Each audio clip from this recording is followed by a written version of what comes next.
गुजरात के मुख्यमंत्री श्रीमान भूपेंद्र भाई पटेल, राज्य के उप मुख्यमंत्री श्री हर्ष भाई संघवी, केंद्रीय मंत्रिमंडल के मेरे साथी अश्विनी वैष्णव जी, राज्य के मंत्री भाई अर्जुन मोढवाडिया जी, केन्स और अल्फा ओमेगा सेमीकंडक्टर्स के प्रतिनिधिगण, अन्य महानुभाव, देवी और सज्जनों, पिछले महीने के अंतिम दिन भी मैं साणंद में था और इस महीने के अंतिम दिन भी मैं साणंद में हूं। 28 फरवरी को माइक्रोन के प्लांट में प्रोडक्शन की शुरुआत हुई और आज 31 मार्च को केन्स टेक्नोलॉजीज के सेमीकंडक्टर प्लांट के प्रोडक्शन शुरू हो रहा है। ये मात्र संयोग नहीं है, ये इस बात का प्रमाण है कि भारत का सेमीकंडक्टर इकोसिस्टम किस पेड़ से, किस गति से, किस स्पीड के साथ डेवलप हो रहा है। मैं केन्स टेक्नोलॉजी की पूरी लीडरशिप को बहुत बहुत बधाई देता हूं। रमेश, रघु, कांग्रेचुलेशंस। गुजरात सरकार को, इस प्लांट में काम कर रहे और सभी साथियों को मैं बहुत बहुत बधाई देता हूं। साथियों, आज सुबह मैं एक डिवाइन वाले कार्यक्रम में था और अभी मैं डिजिटल वाले कार्यक्रम में हूं। साथियों, मुझे इस बात की भी बेहद खुशी है कि भारत की कंपनी ने सेमीकंडक्टर चिप बनाने में रुचि दिखाई और नतीजा हम सबके सामने है। हमारे भारत की अपनी कंपनी केन्स अब ग्लोबल सेमीकंडक्टर सप्लाई चेन का एक मजबूत हिस्सा बन गई है। ये एक बहुत शानदार शुरुआत है,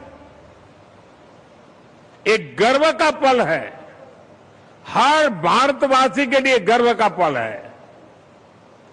आने वाले दिनों में भारत की बहुत सारी कंपनियां ग्लोबल कोलैबोरेशन के माध्यम से दुनिया को एक रिजिलिएंट सेमीकंडक्टर सप्लाई चेन देने जा रही है।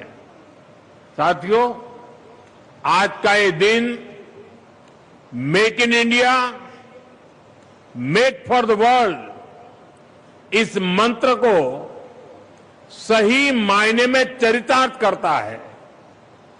इस प्रोजेक्ट में प्रोडक्शन शुरू होने से भारत ग्लोबल मार्केट में एक भरोसेमंद सेमीकंडक्टर सप्लाई के रूप में अपना रोल और सशक्त कर रहा है। आज एक प्रकार से साणंद और सिलिकॉन वैली के बीच नया ब्रिज सा बन गया है। कैलिफोर्निया की कंपनी के लिए साणंद का ये प्लांट इंटेलिजेंट पावर मॉड्यूल्स दे रहा है। मुझे बताया गया है कि यहां बनने वाले प्रोडक्ट्स का एक बड़ा हिस्सा पहले ही एक्सपोर्ट के लिए बुक हो चुका है। साणंद में बनने वाले मॉड्यूल्स अमेरिका की कंपनियों तक पहुंचेंगे और वहां से पूरी दुनिया को पावर देंगे। Make in India, make for the world के मंत्र की सफलता की गूंज दुनिया के कोने कोने में पहुंचेगी। साथियों, यहां बनने वाले इंटेलिजेंट पावर मॉड्यूल से भारत और विश्व के इलेक्ट्रिक व्हीकल इकोसिस्टम को, हेवी इंडस्ट्री को बहुत बल मिलेगा। यही ग्लोबल पार्टनरशिप ही दुनिया के बेहतर भविष्य की मजबूत नींव है। साथियों, 21वीं सदी का ये दशक आरंभ से दुनिया के लिए अनेक चुनौतियां लेकर आया है। संकट पैंडेमिक का रहा है, कॉन्फ्लिक्ट का रहा है। इसमें भी सबसे बड़ी भुक्तभोगी ग्लोबल सप्लाई चेन रही है। चाहे चिप्स हो, रेयर अर्थ मिनरल्स हो, एनर्जी हो, एक कॉन्फ्लिक्ट की वजह से बहुत प्रभावित हुए हैं। ये मानवता के तेज विकास से जुड़ी चीजें हैं। इनकी सप्लाई चेन में, इनके फ्लो में ब्रेक लगने से पूरी ह्यूमैनिटी का विकास प्रभावित होता है। इसलिए भारत जैसे डेमोक्रेटिक देश का इस दिशा में आगे बढ़ना पूरे विश्व के विकास के लिए बहुत अहम है। साथियों, हमने कोरोना की आपदा के समय ही तय कर लिया था कि भारत सेमीकंडक्टर सेक्टर का नया ग्लोबल हब बनेगा, इस सेक्टर में आत्मनिर्भर बनेगा। और सेमीकंडक्टर में आत्मनिर्भरता सिर्फ एक चिप तक सीमित नहीं है। इसका मतलब है एआई में, इलेक्ट्रिक व्हीकल में, क्लीन एनर्जी में, डिफेंस में, इलेक्ट्रॉनिक्स में, ऐसे अनेक सेक्टर में भी आत्मनिर्भरता को बल मिलेगा। इसलिए साल 2021 में भारत ने इंडिया सेमीकंडक्टर मिशन शुरू किया। यह मिशन सिर्फ एक इंडस्ट्रियल पॉलिसी नहीं है, ये भारत के आत्मविश्वास का ऐलान है और इसका इंपैक्ट सबके सामने है।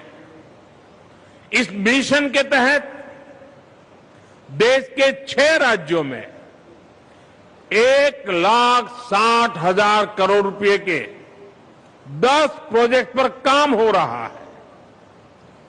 केन्स और माइक्रोन के प्रोजेक्ट भी इसी का हिस्सा है। सेमीकंडक्टर चिप डिजाइन और मैन्युफैक्चरिंग में आत्मनिर्भरता के लिए ध्रुव 64 जैसा आधुनिक माइक्रो प्रोसेसर विकसित किया है। इससे 5G infrastructure, automotive electronics, industrial automation, ऐसे अनेक सेक्टर्स के लिए हमें एक अपना सुरक्षित प्रोसेसर प्लेटफॉर्म मिला है। साथियों, सेमीकंडक्टर मिशन की अब तक की सफलता के बाद अब भारत ने इसके अगले फेज की तरफ कदम बढ़ाया है। इसी सोच के साथ इस वर्ष के बजट में इंडिया सेमीकंडक्टर मिशन 2.0 की घोषणा की गई है। इस फेज का फोकस भारत में सेमीकंडक्टर इक्विपमेंट और मटेरियल्स के प्रोडक्शन पर है। अब हमारा प्रयास एक फुल स्टैक भारतीय सेमीकंडक्टर इकोसिस्टम तैयार करने का है, ताकि हम डोमेस्टिक और ग्लोबल सप्लाई चेन में बड़ी पार्टनरशिप कर सके।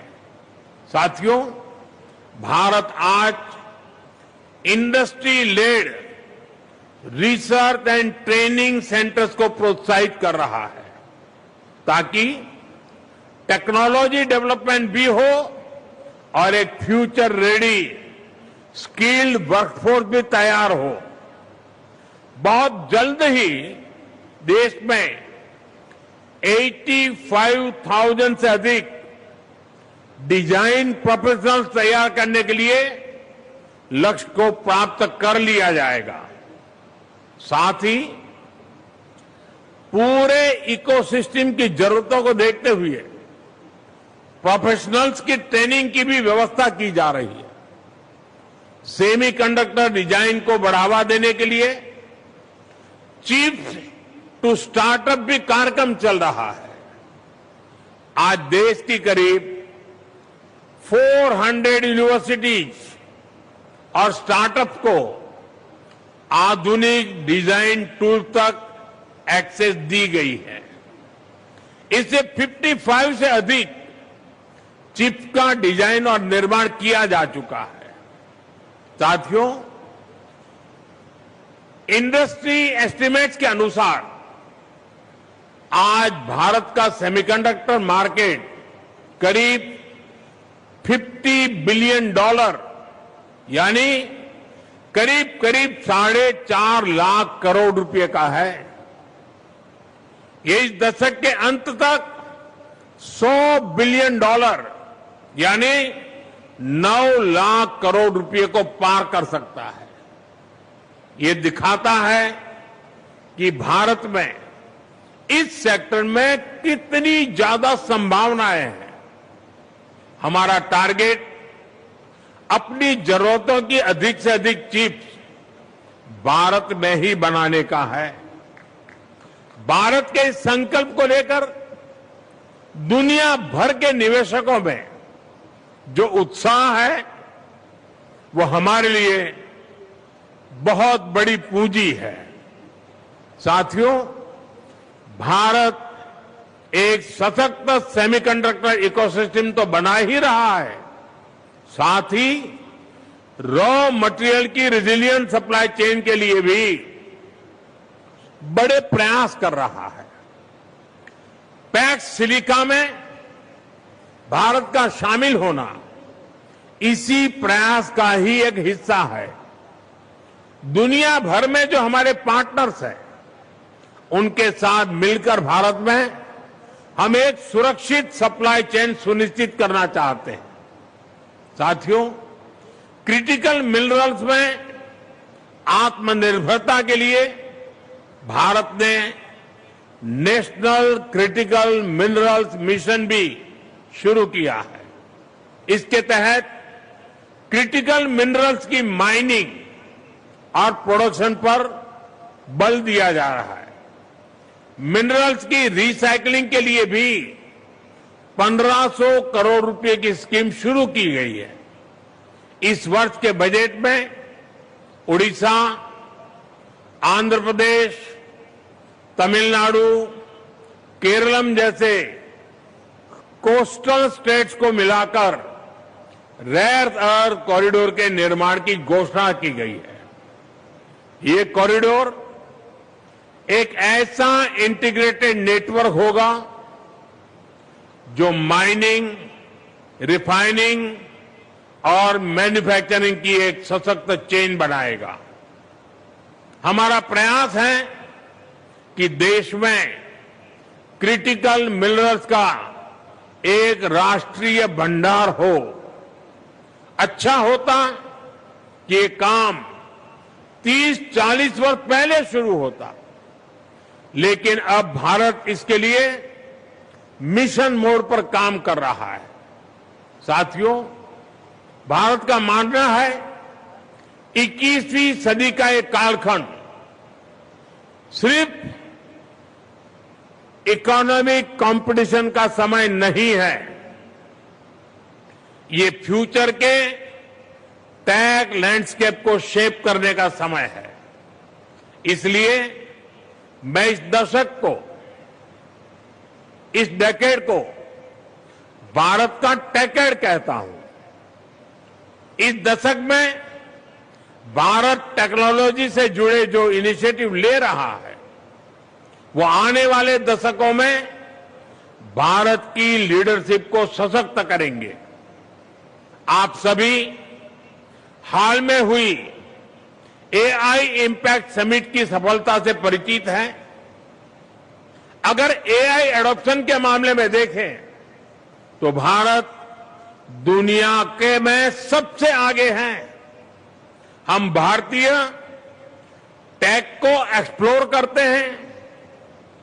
डिजिटल इंडिया की सफलता, फिनटेक में हो रहा शानदार काम, ये टेक्नोलॉजी पर भारतीयों के भरोसे को ही हम देख पाते हैं, उसे दिखाता है। और भारत का जो एआई इकोसिस्टम है, उसको हमारे सेमी कंडक्टर सेक्टर के उभार में बहुत मदद मिलेगी। साथियों, 21वीं सदी का भारत केवल बदलाव का साक्षी नहीं, बल्कि बदलाव का नेतृत्व करने के संकल्प के साथ आगे बढ़ रहा है। हमारी नीतियां और हमारे निर्णय आने वाले दशकों की टेक्नोलॉजी और एनर्जी सिक्योरिटी की मजबूत नींव रख रहे हैं। क्रिटिकल टेक्नोलॉजी पर अभूतपूर्व निवेश कर रहा है, रिफॉर्म्स कर रहा है। हमने स्पेस सेक्टर को प्राइवेट प्लेयर्स के लिए खोला है, इन स्पेस जैसी संस्थाएं बनाई हैं। इसका परिणाम आज दिख रहा है। स्पेस से जुड़े हमारे स्टार्टअप बहुत ही शानदार काम कर रहे हैं। इसी तरह हाल में ही हमने न्यूक्लियर सेक्टर में शांति बिल जैसे ऐतिहासिक फैसले लिए हैं। ये रिन्यूएबल एनर्जी मिक्स में न्यूक्लियर एनर्जी के हिस्से को बहुत अधिक बढ़ाने जा रहे हैं। ये हमारे एआई फ्यूचर के लिए भी बहुत जरूरी है। साथियों, भारत क्वांटम कंप्यूटिंग को भी एक स्ट्रेटेजिक एसेट मानकर मिशन मोड पर काम कर रहा है। ये भारत के डिजिटल फ्यूचर को सशक्त करने में बहुत बड़ी भूमिका निभाएगा। यानी भारत आज टेक्नोलॉजी के विकास और टेक्नोलॉजी के यूज दोनों ही मामलों में बहुत तेजी से काम कर रहा है। ये पूरी दुनिया के इन्वेस्टर्स के लिए बहुत बड़ा अवसर है। हम ease of doing business, ease of manufacturing, ease in logistics, इस पर भी निरंतर काम कर रहे हैं। साथियों, मुझे विश्वास है केन्स के इस प्लांट से निकलने वाले product factory of the world के रूप में भारत के सफर को और मजबूती देंगे। एक बार फिर आप सभी को बहुत बहुत शुभकामनाएं, बहुत बहुत धन्यवाद।